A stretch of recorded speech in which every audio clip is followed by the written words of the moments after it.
Our guest is Susan Washburn, Principal Senior Financial Planner at Provise Management Group. So we invited Susan to join us because she has such a powerful story of losing just about everything to coming back even stronger and better than ever. It's true. It's a real life story of which we've heard versions of when we talk to women about purse strings. Yeah, and you'll want to hear how Susan went from housewife to senior financial planner. So let's jump in. Welcome, Susan. Thank you for being a guest on our podcast today. Before we I'm get started, honored. yeah, we're so excited to have you. Before we dive into all your good stories, do you want to give us a little background of who you are and what you do? Sure. Well, let me go back a little ways. I lived a really charmed life.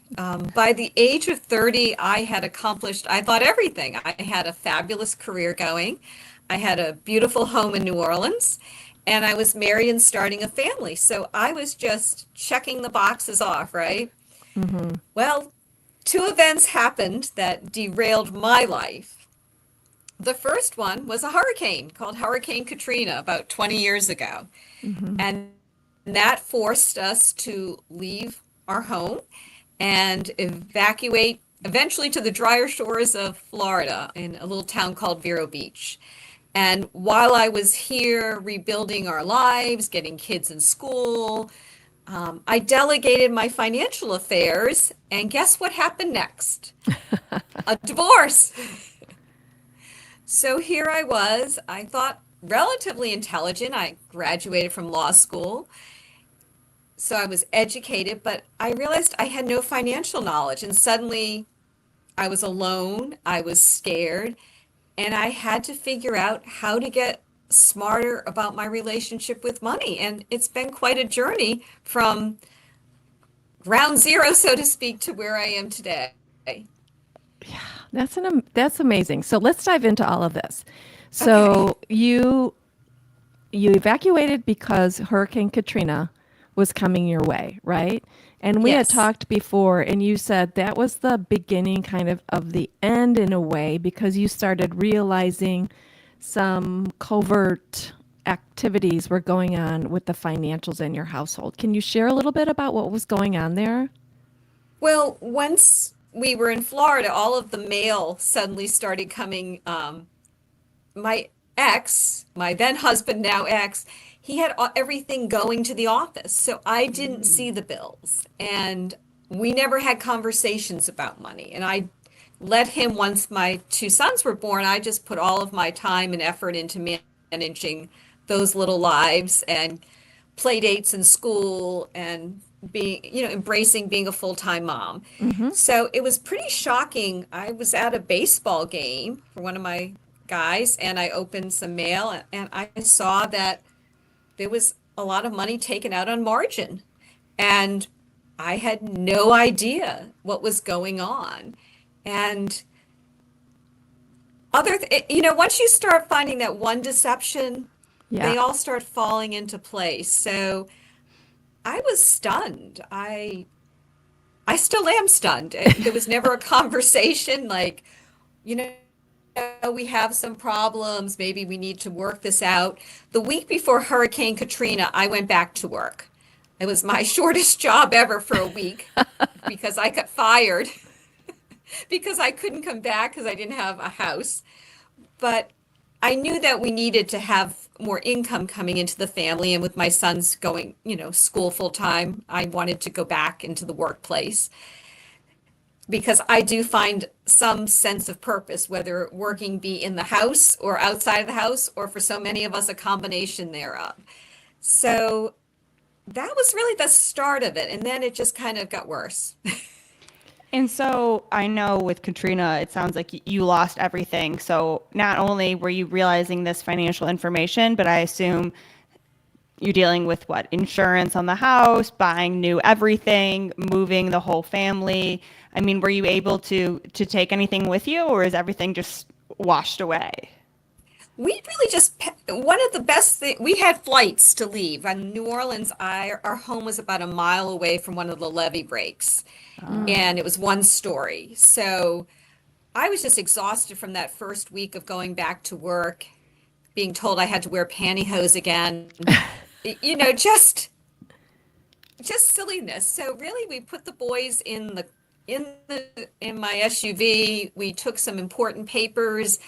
We maybe took 2 days worth of clothes, and we just wanted to get out ahead of the crowd. And we did do that. And it ended up in North Carolina at my folks' house for a little bit until my father saw me play Monopoly for like the 100th time and said, I think they need to go, you need to put these children into school and get them out of here. And when I drove up to this lovely little town called Banner Elk, there's an elementary school, and it just popped into my head. It said Blue Ribbon School, but it said Happy Labor Day, and Labor Day was spelt wrong. And I said, I think maybe I need to go find a school that on their side has Labor Day spelled correctly. But That's funny. it was a time. But you're right. I see a lot of now people who, in the last few weeks in Florida, we've had 2 hurricanes that have hit people.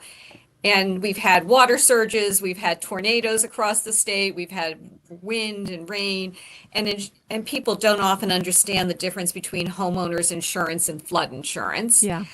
I was fortunate that we had flood insurance, and then my father one Christmas told my ex-husband, he said, well, you can have more than just, you can have excess flood insurance. And he listened to my father, so that was great. Yeah. So we had more insurance than most people, because people don't understand that with homeowners insurance, if you have a flood, it's not covered. Right. So it's one of those really hard lessons to learn. And for us, it was something that I think saved us financially.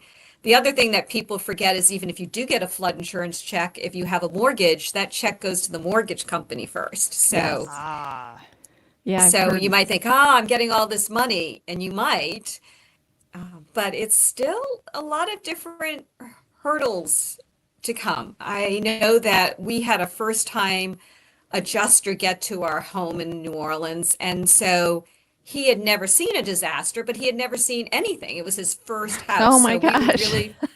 we were really put through the ringer on, I had to count the number of shoes, the clothes, I had to itemize everything. And I didn't, 20 years ago, I didn't have an iPhone to take pictures of Right. everything before I left.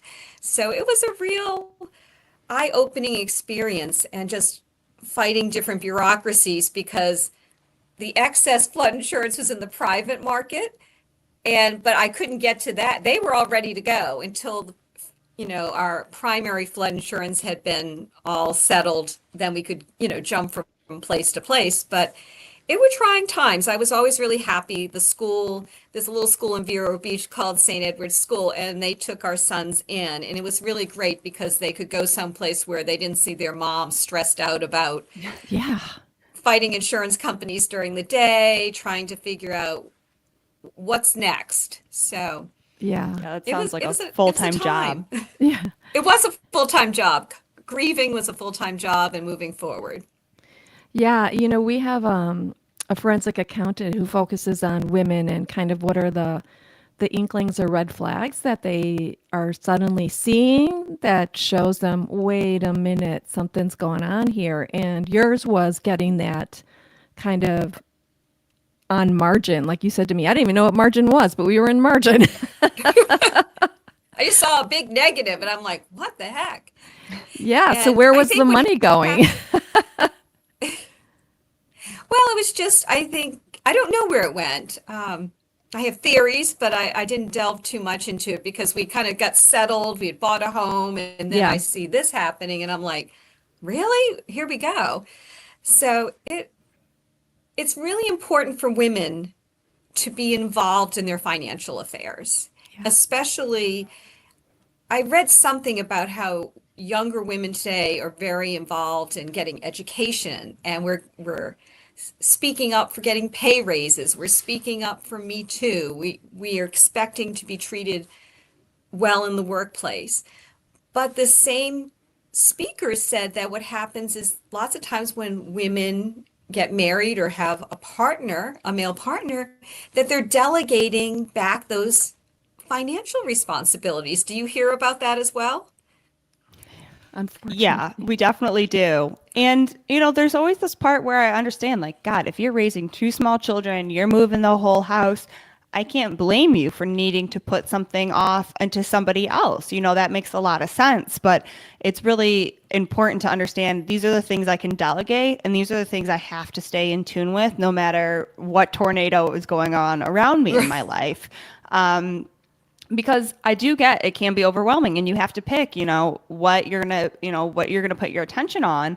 And so it is hard, when you're raising those kids, you got a lot of things going on, and I have to manage this as well. It would be easier to give it to somebody else, but we keep saying how you can't do that. Yeah, You you need to can't. have money conversations, if nothing else. If someone's managing it, at least you need to have conversations of how the management is going.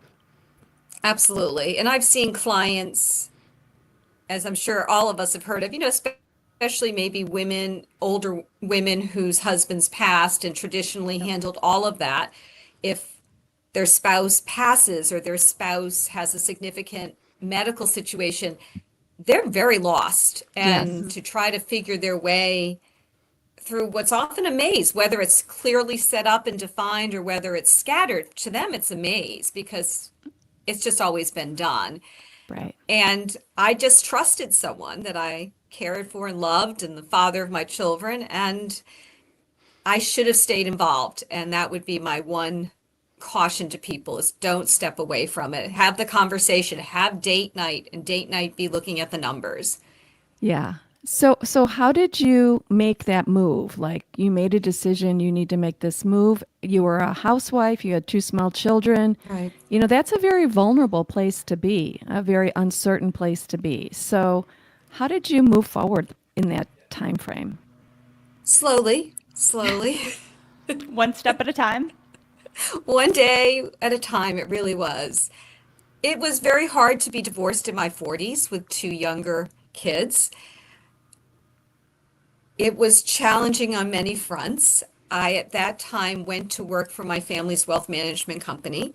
I was an English major. I went to law school and I went, numbers. Yeah.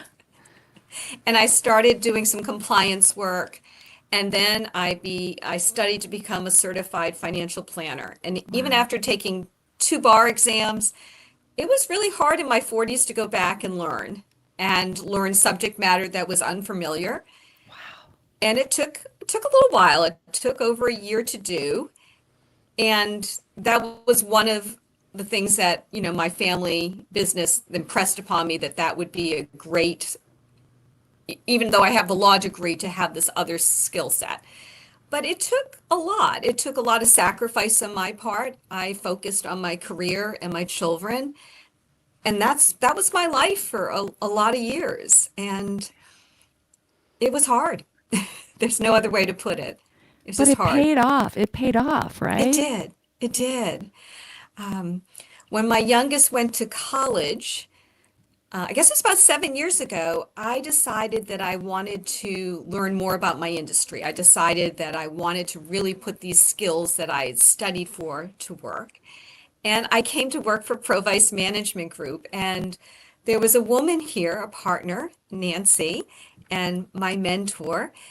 And I said, I'm going to go. I'm going to try this. And I spent the next 2 or 3 years just learning from all the partners here, really embracing what they could teach because everyone had a slightly different way of working with clients, of explaining things. So we're involved in the community. So it was really a good home for me. And it just took time to kind of put all of that together. And somewhere along the line, I guess maybe right before the pandemic, another life event for so many of us, I decided to really focus on working with women. And I worked with a coach, Adri Miller Heckman, who introduced Mm-hmm. me to you all, Yeah. and really to get my message across, to become clear about how to work with women, how to message, because we all seem to have the same questions, right? Are we going to Mm-hmm. be okay? Right. Have I done enough? Do I need to do more? Am I going to have to change my lifestyle? And to speak in a way that is impactful for women rather than very techy. Because Right. as someone who is not someone look, I'm not a certified financial analyst. I'm not an econ major. Right. Those aren't my strengths, but what I can do is kind of take that and bring it down to a language that a lot of women can understand and not feel like a dunce, because we're often very smart, but we all have different ways of intelligence. So it could be emotional intelligence, it could be book smarts, it could be a combo thereof. So that's the path I led on, and I love that even a few years ago, I also decided to become a certified financial transitionist to help people with the different life events, because you get to learn on the human side of money. And that's really neat, because our relationships, our emotions, our dreams, they often guide how we make decisions rather than just the numbers. So, Absolutely. And you know, it's interesting because so often no one asks women, like, what do you want your future to look like? What are you saving your money for? What are your goals? What are your yes. desires? What are your aspirations? Women just are say to us, well, they told me to save, so I saved, you know, but they don't really know why. So having opening that dialogue of what if I could do this? You know, what if I could change careers? What if I could move by my grandchildren? What if I could travel the world? Whatever it might be, but really setting a goal out there and making it intentional. Or And knowing that, if you did a little bit more here or there, this is what you could reach, because sometimes, like you said, Susan, it's in these numbers or, returns that they're giving you where I'm like, okay, is a 7% return good, bad? Is that going to fund my retirement? Should I be worried? Should I be happy? Like, I don't know what that number means to me. In the spectrum of my life. And so it's kind of like, well, if you told me, hey, if you do $50 every month more, then you can have this. Okay, that makes sense to me. That makes my dream more of a reality than just telling me like, hitting returns and APRs. I'm like, what does that mean to me in my life? right, to make it more individualized. And there's so many life events women face just by living longer, as we know. We need more money, right? In those last years of our life, if we have health issues, can be more expensive. I'm always shocked when I hear the average age of widowhood. I always thought it'd be what, our 80s, but it Right. isn't. It's in our late 50s. Right. And are you equipped to deal with that if that tragedy happens? Or silver divorce has become I think that's the highest group of people getting divorced now. Right. And that has significant financial implications too, because that pot of your pot is going to get divided in half. So can you live off of half of that? Have you thought about that? And what does that mean? So there's so many, it's such the emotional as well as the numbers tied together. One of the worksheets that I like to give out that I learned about from my certified financial transitionist is a communication worksheet. One of the first worksheets is how do you communicate? And you just look at two or three things and tell me which of these I need time to digest. If I don't ask questions, that doesn't mean I'm not listening, because we don't talk about money, do we? It's the shit we don't talk about is the podcast. And women, I'm the daughter of an investment advisor. All I was ever told to do was save. Well, that's not enough either, is it? Because we need to invest, because if we just save and put it in a bank account, we don't earn anything. So there seems to be this whole conception that we can't be great investors. I think part of it is we were never given the opportunity or taught to invest. We were taught save, save, save. I think society has a perception that all we do is spend. Exactly. Yeah. On our bags, on our shoes, only on luxury goods, not on anybody else, not caring for anyone else, not preparing for anyone else, but only on luxury goods for ourselves. Wrong. And that's what they say with retirement, that men prioritize saving for retirement and women look at the budget, making sure there's enough money for the household. And then when they get through two or three other things, we get to, oh yeah, maybe I should save for retirement. So there needs to be a flip on how we prioritize saving and investing. And Yeah. how do we talk to women and get them excited about that? We talk about our trips, our children. What else do we talk about? Lots of things. But if we Yeah. bring up the subject of money, I was taught that money was tacky to talk about. Yeah. Were any of you taught that? Not Well, you, Maggie. no, we're changing the narrative here at Purse Strings because we say for women, first of all, if we're not talking about money, we're not learning about money. And second of all, women need to put themselves first because, like you said, Susan, we're going to outlive our male spouses and we're going to need money at that time to care for ourselves because it's going to be very expensive for our health care and our oversight and all of that. So, investing all of your money in your child's college tuition is not a good return on investment. So, like, decisions like that really need to be calculated and thought out before we make emotional decisions like that. So, we're really talking about what are the pros and cons around some of these financial decisions women are making and how can they best suit themselves first.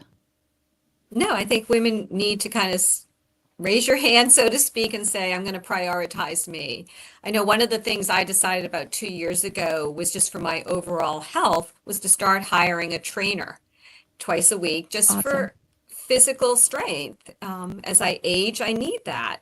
And I thought, I'll wait till I'm going to retire. And then I'm like, then it's too late. Let's go. So it's taking those little steps, right? That's not a big step.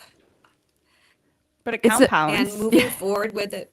Yeah. It the doesn't comp sound like it's a big thing, but go ahead. I'm sorry. Well, no, you're absolutely right. It's like Maggie said, the compounding factor of the little things that we do every day, saving, lifting a weight, going for a walk, looking at our financials, understanding the balances in our account, calculating financial decisions, meeting with our financial professionals.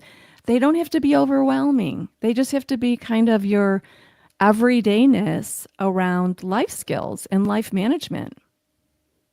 That's why when one of my clients, I bring her in every year, she goes, it's like going to the annual doctor. I said, yeah, we need an annual check-in. We need an annual checkup on your financials because I need to know what's happening in your world. Is there a health issue? Has something significantly changed that we need to address your life? Because if you don't share it, I don't know it. And it's, like you said, getting the conversation going and continuing it. And it takes a little practice. Hmm.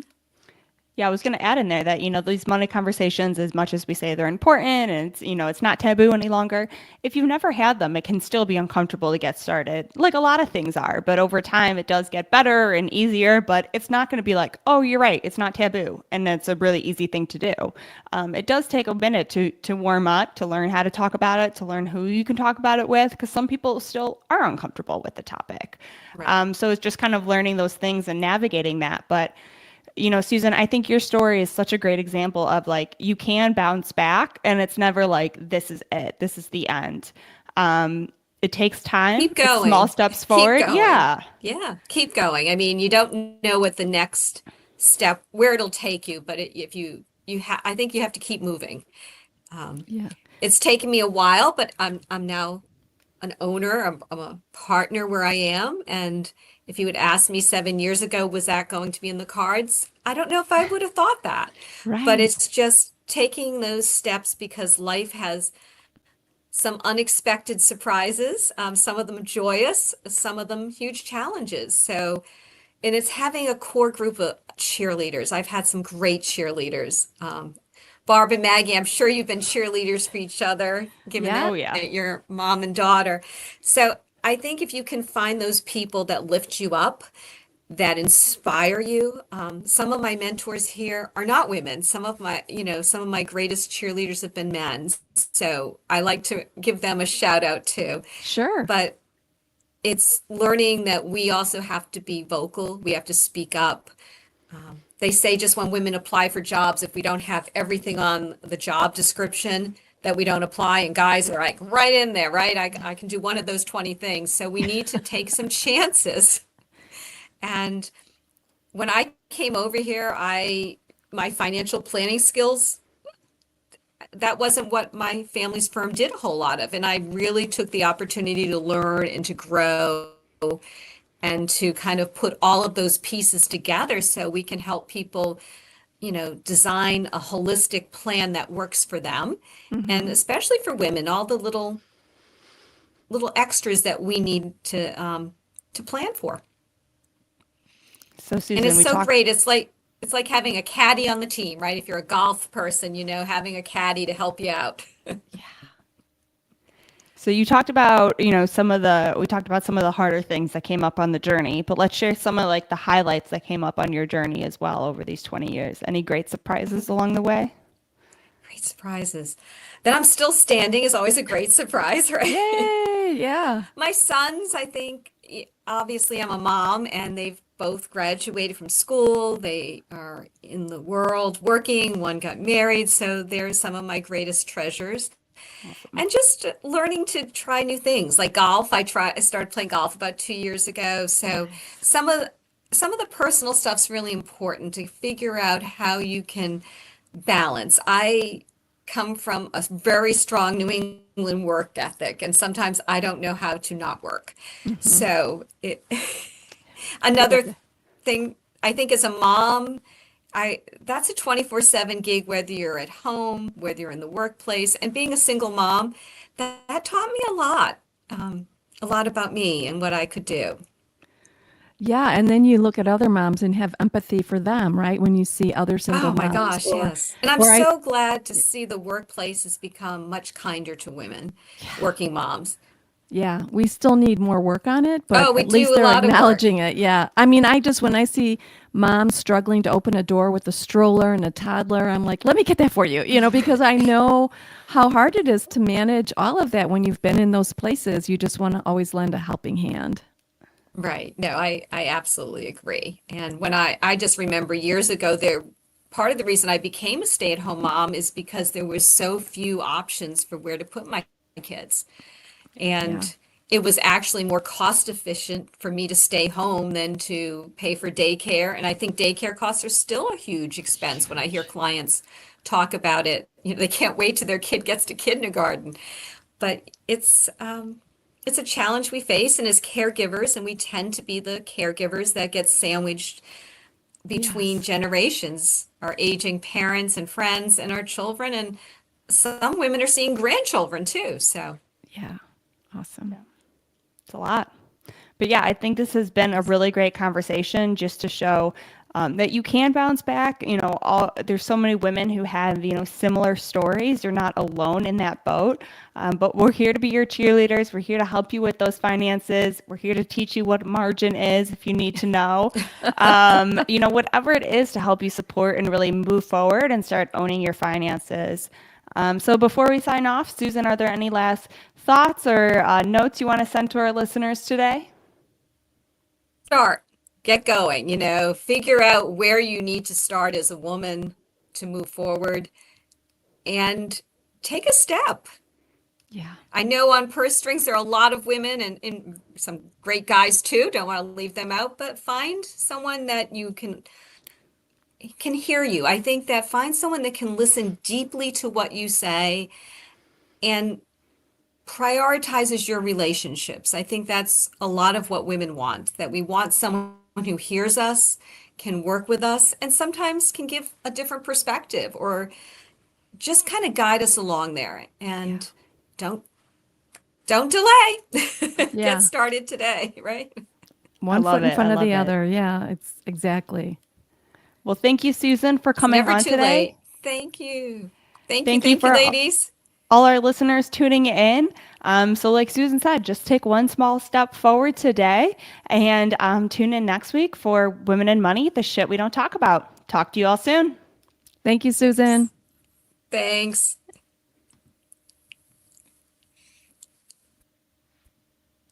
Perfect. We're all set. Awesome.